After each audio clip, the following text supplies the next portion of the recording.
बच्चों, कैसे हो आप सब लोग। स्वागत है आपका दिव्या मैम की साइंस क्लास में।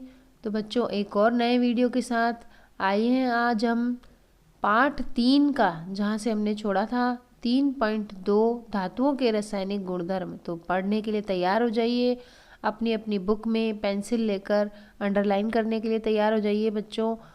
अब इस पाठ को शुरू करते हैं। धातुओं के रासायनिक गुणधर्मों के बारे में हम भाग 3.2.1 से 3.2.4 में पढ़ेंगे। इसके लिए निम्न धातुओं के नमूने एकत्रित कीजिए। Aluminium, copper, iron, lead, magnesium, zinc और सोडियम। इस तरह के धातु हैं, इनको हमें इकट्ठा करना है। 3.2.1 धातुओं का वायु में दहन करने से क्या होता है।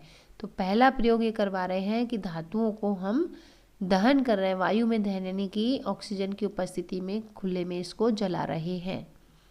क्रियाकलाप 3.8 में आपने देखा कि वायु में चमकदार श्वेत ज्वाला के साथ मैग्नीशियम का दहन होता है। ये हम पाठ 2 में भी पढ़ चुके हैं कि मैग्नीशियम जो होता है यह वायु की उपस्थिति में श्वेत ज्वाला के साथ जलता है। क्या सभी धातुएं इसी प्रकार अभिक्रिया करती हैं? आइए निम्न क्रियाकलापों द्वारा इसकी जांच करते हैं। क्रियाकलाप 3.9 सावधानी क्या रखनी है। निम्न क्रियाकलाप में शिक्षक का सहयोग आवश्यक है, क्योंकि बच्चों इसमें जलने का काम है ना, इसको धातुओं को जलाएंगे, तो इसलिए आपको शिक्षक के साथ ये प्रयोग करने हैं और आंखों की सुरक्षा के लिए छात्रों को चश्मा लगा लेना है। एकत्र की गई किसी धातु को चिमटे से पकड़कर ज्वाला पर उसका दहन कीजिए। ज्वाला यानी आग। अन्य धातुओं के साथ भी यही प्रक्रिया दोहराइए। इससे उत्पन्न पदार्थ को एकत्रित कीजिए, यानी धातुओं को हमने जलाया, तो जलाने के बाद हम उसका जो पदार्थ बचा उसको हम एकत्रित कर लेंगे। उत्पाद तथा धातु की सतह को ठंडा होने दीजिए। किस धातु का दहन आसानी से होता है, यानी कौन सी धातु आसानी से जल जाती है। जब धातु का दहन हो रहा था तो ज्वाला का रंग क्या था। दहन के पश्चात धातु की सतह कैसी प्रतीत होती है। धातुओं को ऑक्सीजन के साथ अभिक्रियाशीलता के आधार पर घटते क्रम में व्यवस्थित कीजिए। क्या इनके उत्पाद जल में घुलनशील है। लगभग सभी धातुएं ऑक्सीजन के साथ मिलकर संगत धातु के ऑक्साइड बनाती हैं। तो सारी धातुएं होती हैं, वो धातुएं ऑक्सीजन के साथ मिलकर बनाती हैं धातु ऑक्साइड। उदाहरण के लिए, जब कॉपर को वायु की उपस्थिति में गर्म करते हैं तो यह ऑक्सीजन के साथ मिलकर काले रंग का कॉपर ऑक्साइड बनाता है। इसकी अभिक्रिया होगी 2Cu + O2 एरो 2CuO, यानी कॉपर को ऑक्सीजन की उपस्थिति में जलाया तो बना 2CO कॉपर ऑक्साइड, जो कि काले रंग का होता है। इसी प्रकार एल्युमिनियम ऑक्साइड प्रदान करता है 4Al + 3O2 एरो 2Al2O3, यानी एल्युमिनियम, इसका बना एल्युमिनियम ऑक्साइड। अध्याय 2 में आपने देखा कि कॉपर ऑक्साइड हाइड्रोक्लोरिक अम्ल से कैसे अभिक्रिया करता है। हम जानते हैं कि धातु ऑक्साइड की प्रकृति क्षारकीय होती है। अभी अभी हमने इसके इसी वीडियो के पार्ट 1 जो आया था, इसी पार्ट के, उसमें पढ़ा था कि धातु जो ऑक्साइड बनाते हैं वो क्षारकीय बनाते हैं। लेकिन एल्युमिनियम ऑक्साइड, जिंक ऑक्साइड जैसे कुछ धातु ऑक्साइड अम्लीय तथा क्षारकीय दोनों प्रकार के व्यवहार प्रदर्शित करते हैं। ऐसे धातु ऑक्साइड जो अम्ल और क्षार दोनों से अभिक्रिया करके लवण और जल प्रदान करते हैं, उन्हें उभयधर्मी ऑक्साइड कहते हैं। बच्चों, इसको अंडरलाइन जरूर कर लेना। यह परिभाषा है उभयधर्मी ऑक्साइड की, और इसका 1 नंबर का प्रश्न बनता है कि उभयधर्मी ऑक्साइड किसे कहते हैं, जो अम्ल और क्षार दोनों से क्रिया करते हैं। अम्ल और क्षार के साथ एल्युमिनियम ऑक्साइड किस प्रकार से अभिक्रिया करता है। तो ये उभयधर्मी की अभिक्रिया बताई है। एल्युमिनियम ऑक्साइड है जो Al2O3, इसने जब अम्ल से 6HCl से अभिक्रिया करी तो बनाया 2AlCl3 + 3H2O, और इसी एल्युमिनियम ऑक्साइड ने Al2O3 + 2NaOH क्षार से भी, ये क्षार है, ऊपर वाला अम्ल है, NaOH एक क्षार है, इससे अभिक्रिया करी तो बनाया 2NaAlO2, इसका नाम होता है sodium aluminate plus H2O।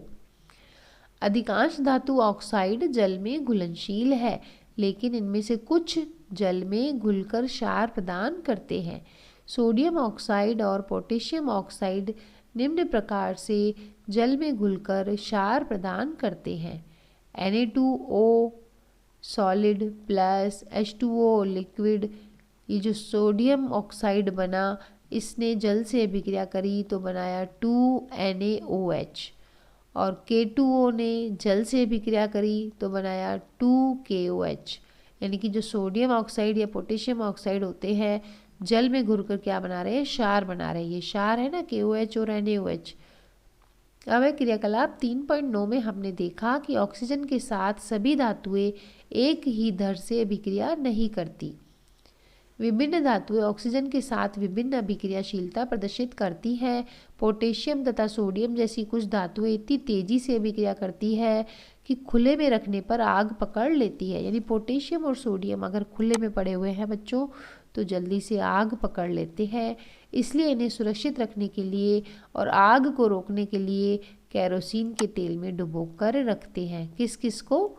Sodium और पोटेशियम को हम केरोसिन के तेल में डुबोकर रखते हैं, नहीं तो ये खुले में रखने पर क्या करते हैं, आग पकड़ लेते हैं। सामान्य ताप पर मैग्नीशियम, एल्युमिनियम, जिंक, लेड आदि जैसी धातुओं की सतह पर ऑक्साइड की पतली परत चढ़ जाती है। यानी जो नॉर्मल टेम्परेचर पे होता है तो मैग्नीशियम, एल्युमिनियम, जिंक इत्यादि चमकते नहीं हैं, इनमें धात्विक चमक दिखाई नहीं देती क्योंकि इनके ऊपर ऑक्साइड की पतली परत चढ़ जाती है। ऑक्साइड की यह परत धातुओं को पुनः ऑक्सीकरण से सुरक्षित रखती है। गर्म करने पर आयरन का दहन तो नहीं होता, लेकिन जब बर्नर की ज्वाला में लौह चूर्ण डालते हैं तब वह तेजी से जलने लगता है। कॉपर का तो दहन नहीं होता, लेकिन गर्म धातु पर कॉपर ऑक्साइड की काले रंग की परत चढ़ जाती है। सिल्वर और गोल्ड अत्यंत अधिक ताप पर भी ऑक्सीजन के साथ अभिक्रिया नहीं करते, यानी इनके ऑक्साइड नहीं बन पाते। अब क्या आप जानते हैं एनोडीकरण? बच्चों, एनोडीकरण एक प्रक्रिया होती है, इसमें एल्युमिनियम पर मोटी ऑक्साइड की परत बनाने की प्रक्रिया होती है। ये वायु के संपर्क में आने पर एल्युमिनियम पर ऑक्साइड की पतली परत का निर्माण होता है। एल्युमिनियम ऑक्साइड की परत इसे संक्षारण से बचाती है। संक्षारण यानी जंग लगने को कहते हैं। इस परत को मोटा करके इसे संक्षारण से अधिक सुरक्षित किया जा सकता है। एनोडीकरण के लिए एल्युमिनियम की एक साफ वस्तु को एनोड बनाकर तन्नु सल्फ्यूरिक अम्ल के साथ इसका विद्युत अपघटन करते हैं। एनोड पर उत्सर्जित ऑक्सीजन गैस एल्युमिनियम के साथ अभिक्रिया करके ऑक्साइड की एक मोटी परत बनाती है। इस ऑक्साइड की परत को आसानी से रंग कर एल्युमिनियम की आकर्षक वस्तुएं बना सकते हैं। क्रियाकलाप 3.9 करने के बाद आपने देखा होगा कि उन धातुओं के नमूनों में सोडियम सबसे अधिक अभिक्रियाशील है और मैग्नीशियम धीमी अभिक्रिया करता है, और यह सोडियम की अपेक्षा कम अभिक्रियाशील है। लेकिन ऑक्सीजन में दहन करने से हमें जिंक, आयरन, कॉपर और लेड की अभिक्रियाशीलता का पता नहीं चलता है। कुछ और अभिक्रियाओं को देखकर हम इन धातुओं की अभिक्रियाशीलता का क्रम बनाने का प्रयास करते हैं। तो बच्चों, आज का सफ़र यहीं तक ही। आगे के वीडियो में मैं आपको 3.2.2 से पढ़ाऊंगी। तो अभी जितना पढ़ाया है इसको आप एक बार रिवीजन ज़रूर कर लेना, किताब में एक बार पढ़ लेना ताकि और अच्छे से आपको समझ में आ जाए। नहीं आए तो वीडियो को दोबारा देख लेना, और इस वीडियो को लाइक और शेयर और सब्सक्राइब ज़रूर करना बच्चों। चैनल को बेल बटन ज़रूर दबाना ताकि अगले वीडियो आपको आसानी से मिल सके, और कमेंट करके बताना कि आपको मेरा पढ़ाने का तरीका कैसा लग रहा है। तो वीडियो को लाइक भी करना, अपने मित्रों दोस्तों को भी शेयर करना। तो अगले वीडियो में फिर आपसे मुलाकात होगी। तब तक के लिए बाय बाय बच्चों।